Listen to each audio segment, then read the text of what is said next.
নমস্কার, নতুন দিগন্তের একটি নতুন ভিডিওতে আপনাদের সবাইকে সুস্বাগতম। আমার আজকের রেসিপি মশলা পমফ্রেট। মশলা পমফ্রেটটা আজ আমি সাউথ ইন্ডিয়ান স্টাইলে বানাবো।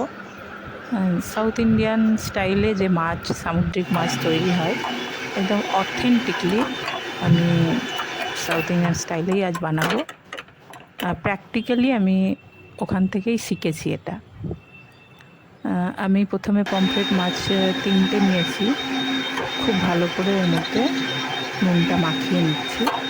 কাটা অংশগুলোতে একটু ভালো করে নুনটা দিচ্ছি যাতে ভেতরে নুনটা যায়। আর নুনটা মাখানোর পর আমি 10 মিনিট ম্যারিনেশনে রাখবো। এখানে এটা খুব হলুদের প্রয়োগ এখানে খুব কম হবে, ওই জন্য হলুদটা আমি এখন দিলাম না, পরে দেব। আমি ফ্রাইং প্যানে অল্প একটু তেল দিয়েছি। তেল দিয়ে আমি শুকনো লঙ্কা ফোড়ন দিয়ে দিয়েছি। সাউথ ইন্ডিয়ান খাবারে এই 3টে ইনগ্রিডিয়েন্টস থাকবেই: শুকনো লঙ্কা, কারি পাতা, সর্ষে। এই 3টে হচ্ছে মেইন ইনগ্রিডিয়েন্ট যে কোনো সাউথ ইন্ডিয়ান ফুড বানাবার ক্ষেত্রে।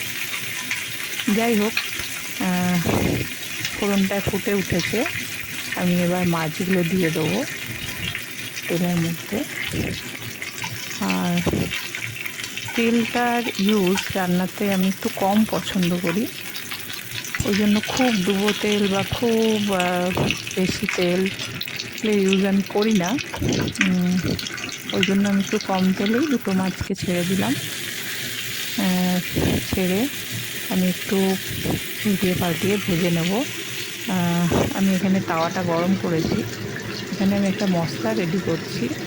এর মধ্যে আছে ধনে, সর্ষে, শুকনো লঙ্কা, মেথি। এগুলোকে আমি ড্রাই রোস্ট করে নেব। ড্রাই রোস্ট করে আমি মিক্সিতে পিষে নেব। আমার মাছগুলো এদিকে ভাজা হয়ে গেছে।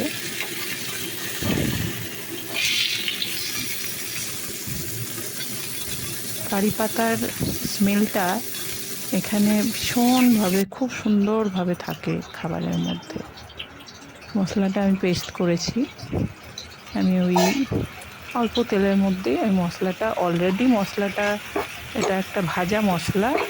এটা খুব বেশিক্ষণ কুক করার কোনো প্রয়োজন নেই। অল্প একটু ভেজে আমি জল দিয়ে দিলাম। মশলাটা যখন আমি পিষেছিলাম মিক্সিং জারে, তখন আমি ওর মধ্যে একটু হলুদ দিয়েছিলাম। এবার ঝোলটা ফুটে উঠলেই আমি মাছগুলো ছেড়ে দেবো। আর এখানে এরপর একটা টুইস্ট আছে, সেটা হচ্ছে মাছগুলো দেওয়ার পর তেঁতুল গোলা জল আমি এর মধ্যে দেব। তেঁতুল ভিজিয়ে রেখেছি আমি। মাছগুলো দেওয়ার পর তেঁতুল গোলা জল আর 1 থেকে 2 চিমটি চিনি। এটা আমি বাঙালি বলে এক্ষেত্রে আমি একটু চিনি প্রয়োগ করি, কিন্তু অথেন্টিক যে সাউথ ইন্ডিয়ান ডিশ, ওখানে চিনির কোনো প্রয়োগ আমি দেখিনি কখনো। যাই হোক, আমি তেঁতুলের জলটা দিয়ে দিলাম। বেশ ঝাল ঝাল টক একটা ব্যাপার। আর পমফ্রেট মাছের একটা গন্ধ আছে। গন্ধটা যার ভালো লাগবে তার ক্ষেত্রে সুগন্ধ, আর যার ভালো লাগবে না তার ক্ষেত্রে সুগন্ধ নয়।